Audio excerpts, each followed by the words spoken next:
शहरामध्ये राम रक्षा आरती या ठिकाणी बस स्टँड समोरील हनुमान मंदिरात करण्यात आली। आदरणीय उद्धव ठाकरे साहेबांच्या आदेशाने पूर्ण महाराष्ट्रभर जो राम रक्षा आरती आणि या भाजपने ज्या दानपेटीची चोरी केली त्या चोरीच्या विरोधात जनजागृती करणे, कारण ह्यांनी दानपेटी फोडली, ह्यांनी तुम्हाला सांगतो नीट पेपर फोडला, TAT पेपर फोडला, सर्वसामान्य गरिबाच्या गॅसची वाढ केली।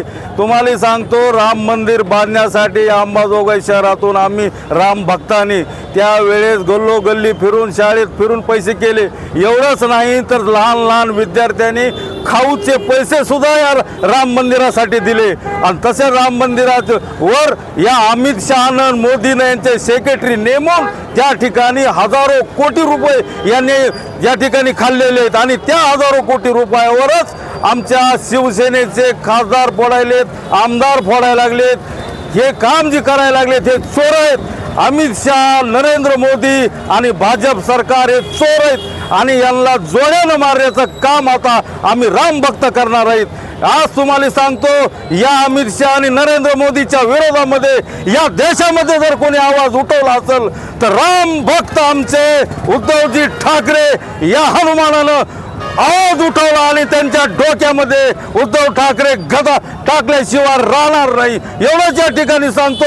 आणि भविष्यामध्ये या भाजपवाल्याला आम्ही सवो की पळो करून या चोरांना सोडणार आहोत।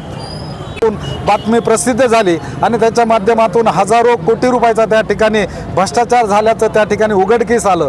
खरोखरच या ठिकाणी ही घटना खऱ्या अर्थानं माणुसकीला काळीमा फासणारी ही घटना आहे।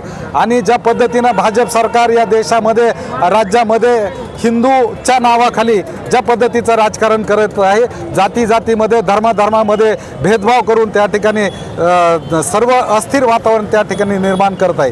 खऱ्या अर्थानं जर आज लोकांच्या सर्वसामान्यांच्या काय गरजा आहेत तर जे नीटचा पेपर या ठिकाणी फुटला आणि 22 लाख 23 लाख विद्यार्थ्यांचं त्या ठिकाणी नुकसान झालं, TET सारखा पेपर फुटला, त्या ठिकाणी MPSCचा पेपर त्या ठिकाणी फुटला। हे या पद्धतीचं राजकारण, या पद्धतीचा कारभार भाजपच्या सरकारच्या माध्यमातून या ठिकाणी होत आहे, त्याचा आम्ही या ठिकाणी जाहीर निषेध करतो।